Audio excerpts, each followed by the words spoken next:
Bowling पे आ जाए तो भाई जसप्रीत बुमराह ने 5 विकेट ले लिए। वो इसी जहन से मत आना कि वो फिर आके डंडों पे मारेगा और 5 विकेट ले लेगा। सिराज ने कमाल बॉलिंग करी थी सेकंड टेस्ट मैच में, आकाशदीप ने कमाल बॉलिंग करी थी सेकंड टेस्ट मैच में। तो वही माइंडसेट रखो कि आप ही हो दोनों lead bowler. Hello and welcome back to another video of cricket insights with Hrithik. तो भाई इंडिया ने करे 387 रन, केएल राहुल ने कमाल की सेंचुरी लगाई, ऋषभ पंत ने बहुत अच्छी बैटिंग करी, रविंद्र जडेजा ने एक और 50 लगाई। एक ही ओवर हो पाया इंग्लैंड की बैटिंग का कि भाई उन्होंने पूरा कोशिश करा कि भाई एक ही ओवर खेलेंगे हम, एक ही ओवर ही खेल पाएंगे हम शाम को। बुमराह से उन्होंने आर्ग्यूमेंट करा। शुभमन गिल बहुत ही ज्यादा एनिमेटेड, मैंने उसको कभी नहीं देखा कि वो इतना ज्यादा चढ़ जाए किसी के मुंह पे। पूरी बॉलिंग यूनिट एकदम घेर लिया तो उन्होंने बैट्समैन को कि एक प्रॉपर सिनेमा मोमेंट क्रिएट हो गया कि भाई कल जब ये बॉलिंग करने आएंगे तो इनके दिमाग में ये होगा कि भाई इन्होंने कल हमारा जो टाइम वेस्ट करा है तो कुछ तो बदला लिया जाए इनसे। शुरू से स्टार्ट करें मैच तो केएल राहुल ने एक और सेंचुरी लगाई लॉर्ड्स पे। भाई 2021 के टूर पे भी उसने कमाल की सेंचुरी करी थी, 129 या 131 शायद करे थे। इंडिया वो टेस्ट मैच जीता भी था और आज भी उसने सॉलिड जो उसकी एक टेक्निक है कि भाई मैं उसी माइंडसेट से खेलूंगा कि मैं प्रॉपर डिफेंसिव शॉट्स ही रखूंगा, अपने ज्यादा बॉलर्स को चांस नहीं दूंगा। 50-51 के स्ट्राइक रेट से वो खेला, सेंचुरी करी उसने। तो काफी देखने में मजा आया कि यार हाँ, एक बंदा ऊपर से रिस्पॉन्सिबिलिटी ले रहा है। यशस्वी जायसवाल जल्दी आउट हो गए थे पर नेक्स्ट इनिंग में जो उसका रोल रहेगा, जैसा उसने सेकंड टेस्ट की सेकंड इनिंग में आके तेज रन करे थे 22 बॉलों में 28 रन, वैसा सही अगर वो स्टार्ट दोबारा से इंडिया को देता है और 40-45 रन वहां से करता है तो बहुत क्रूशल होगा इंडिया के लिए कि उससे ही मोमेंटम सेट होगा कि इंडिया ये टेस्ट मैच जीतने जा रहा है या नहीं जा रहा। वापस से आते हैं इनिंग में, ऋषभ पंत के साथ बहुत अच्छी पार्टनरशिप कर ली केएल राहुल ने। और ऋषभ पंत की बैटिंग में जो हम लोग देखते हैं कि यार एक फ्लेयर है, वो फास्ट बॉलर्स को भी निकल के मारता है, स्पिनर्स को भी सेट नहीं होने देता, वो अपने एंगल्स बनाता है कि यार अगर बॉडी में बॉल है तो मैं थोड़ा ऑफ स्टंप पे जाके उसको स्कूप कर दूं या पुल कर दूं। पर जो एक सबसे बड़ी क्वालिटी ऋषभ पंत की बैटिंग की ये है ना, जो उसका डिफेंसिव प्ले है, जब वो डिफेंस करता है उसका बैट उसके पैड के आगे रहता है और बिल्कुल सॉफ्ट हैंड से बॉल को वहीं डेड कर देना, वो बहुत बड़ी क्वालिटी है ऋषभ पंत की बैटिंग की। उसका स्ट्रोक प्ले एक अलग है, वो वनडे में भी खेलता है, हमने उसे आईपीएल में भी देखा है ऐसे शॉट्स मारते हुए, पर जो उसका डिफेंस है वो बहुत सॉलिड है।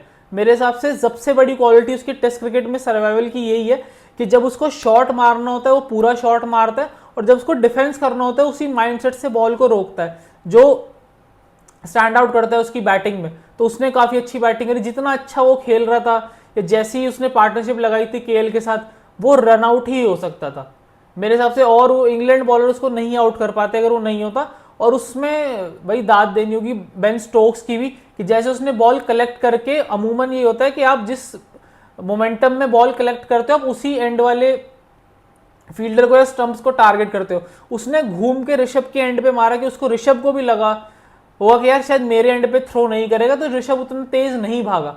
तो वो विकेट मेरे हिसाब से बेन स्टोक्स की बनती है। और जिस हिसाब से स्टोक्स ने बॉलिंग भी करी है कि थोड़ा दम लगाया, थोड़ा पिच से थोड़ा सा उसने बाउंस एक्सट्रैक्ट करा, एक बॉल नितेश की भी मारी, नितेश को आउट भी करा। तो स्टैंड आउट बॉलर मेरे हिसाब से बेन स्टोक्स ही था। आर्चर की वो हवा है कि हाँ भाई 145-146 डाल रहा है, पर वो 3 ओवर 4 ओवर के बाद वो फिर ठंडा हो जाता है और इतना कुछ जिप नहीं है उसकी बॉल में जितना बेन स्टोक्स के ओवर्स में या स्पेल्स में थ्रू आउट द इनिंग्स रहा है।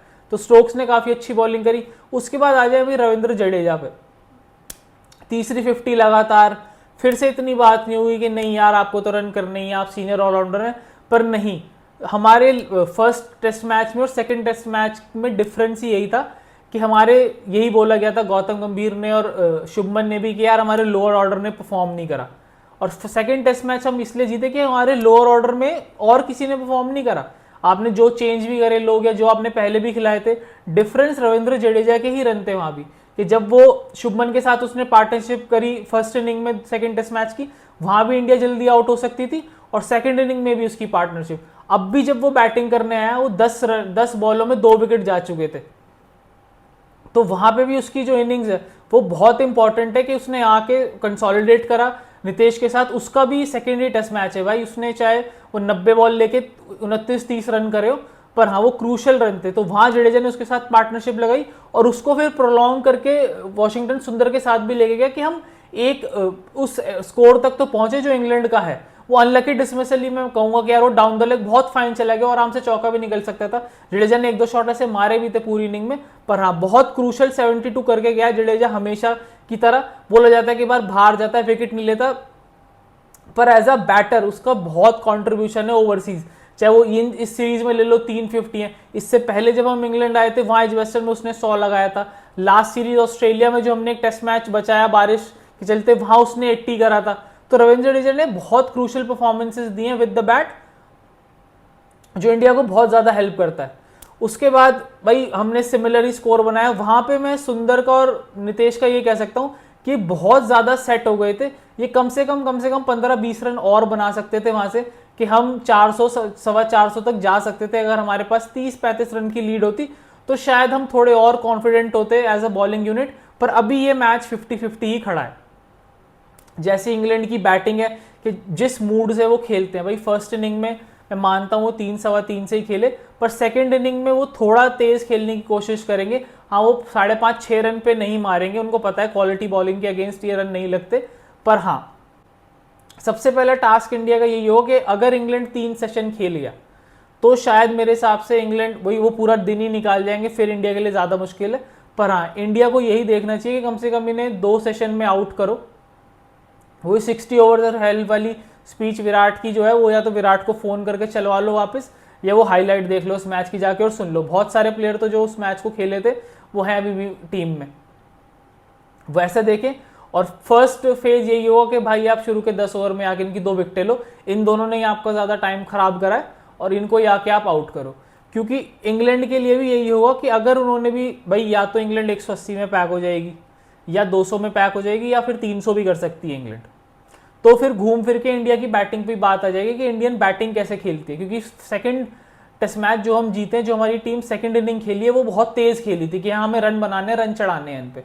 तो वैसे ही बात आ जाएगी कि यार इंडियन बैटिंग थोड़ा और तेज खेले, तो फिर चाहे यशस्वी जायसवाल तेज करे रन आके, चाहे करुण नायर ने भाई बहुत अच्छे 40 करे, ये बात कितनी बार करें कि आपने बहुत अच्छे 30 करे या बहुत अच्छे 40 करे, भाई अब आके कम से कम 70-80 रन करो। और टीम अगर आपकी 350 या भाई 250 चेस कर रही होती है, इसके आसपास 250-280 का ही मैच बन रहा है, तो वहां आके आप कम से कम 80 करो। ये देखना होगा इंडिया को। घूम फिर के अगर बैटिंग पे बात आती है तो कौन बड़े प्लेयर है। केएल राहुल ने भाई अच्छी, ये बहुत लंबी बात कर रहा हूँ कि भाई बैटिंग पे जा रहे हैं सीधा 4th इनिंग की, पर हाँ कि केएल राहुल के रन्स अच्छे हैं, वो फॉर्म लंबी करे। शुभमन पहली इनिंग में फेल हुए हैं, उनके ऊपर रिस्पॉन्सिबिलिटी होगी, अगर रन मिलते हैं हमें तो हम करें। और भाई करुण नायर, ये 3 बैटर पे ज्यादा रिस्पॉन्सिबिलिटी होगी ये रन करने की आगे। और बॉलिंग पे आ जाए तो भाई जसप्रीत बुमराह ने 5 विकेट ले लिए, वो इसी जहन से मत आना कि वो फिर आके डंडों पे मारेगा और 5 विकेट ले लेगा। सिराज ने कमाल बॉलिंग करी थी सेकंड टेस्ट मैच में, आकाशदीप ने कमाल बॉलिंग करी थी सेकंड टेस्ट मैच में। तो वही माइंडसेट रखो कि आप ही हो दोनों लीड बॉलर। बुमराह के साथ आपने फर्स्ट इनिंग में कैसी बॉलिंग करी है वो छोड़ दो, आकाशदीप बहुत एक्सपेंसिव था फर्स्ट इनिंग में, पर हाँ सेकंड इनिंग में आपको वैसे ही जाना है कि भाई मैं ही एक बॉलर हूँ टीम में, जसप्रीत बुमराह खेल ही नहीं रहा, इस माइंडसेट से जाओ और विकेटें लेने का देखो। और शुभमन कैसे रोटेट करता है अपने बॉलर्स को कि एक एंड अगर वो फर्स्ट फेज के बाद 10-15 ओवर या 20 ओवर के फेज के बाद अगर वो एक एंड जाम करता है कि भाई एक एंड से स्पिनर लगा दिया, जडेजा लगा दिया, सुंदर लगा दिया और वहां से रन रोकने गए, और दूसरे एंड से वो अगर फास्ट बॉलर्स को रोटेट करता रहता है, तो वो भी देखना इंटरेस्टिंग होगा कि वो अपने प्रीमियर फास्ट बॉलर्स को कैसे यूज करता है। प्रीमियर में मेरे हिसाब से बुमराह, आकाशदीप और सिराज है। नीतीश ने बहुत अच्छी बॉलिंग करी है, पर पहले रिस्पॉन्सिबिलिटी इन 3 बॉलर्स की है कि ये आके विकेटें दिलाएं, और फिर स्पिनर्स गेम में आएंगे। दोनों तरफ रफ बना हुआ है क्योंकि उन्होंने राउंड द विकेट भी बहुत बॉलिंग करी है। तो हाँ सुंदर के लिए और जडेजा के लिए दोनों के लिए रफ है कि वो अगर निकाल पाए पिच से कुछ, क्योंकि एक आधा बॉल भाई बशीर का वो थोड़ा लूप लेके करता है, थोड़ा लंबा भी है, एक आधा बॉल बाउंस हो रहा था। केएल राहुल को वो जो उसने शॉट मारा वो खराब शॉट बोलूंगा मैं केएल का, कि वो कोई बॉल इतनी कोई आउटस्टैंडिंग नहीं थी जहां केएल आउट हुआ। तो वहां अगर दोनों स्पिनर्स को हेल्प मिलती है तो बहुत इंपॉर्टेंट होगा। 5-5 आउट नहीं करेगा स्पिनर यहाँ पे, स्पिनर एक कंटेनमेंट का ही काम कर सकता है कि एक एंड रोके कि भाई अगर 10 ओवर करें स्पिनर ने तो भाई 25 रन या 26 रन दे, वहां अगर एक विकेट मिल जाता है तो वो बोनस है मेरे हिसाब से, चाहे वो सुंदर ले चाहे जडेजा ले, कि अगर वो हमको अपने 10-12 ओवर दोनों करते हैं और एक एक विकेट भी दिला देते हैं तो बहुत बड़ा बोनस होगा इंडियन टीम के लिए।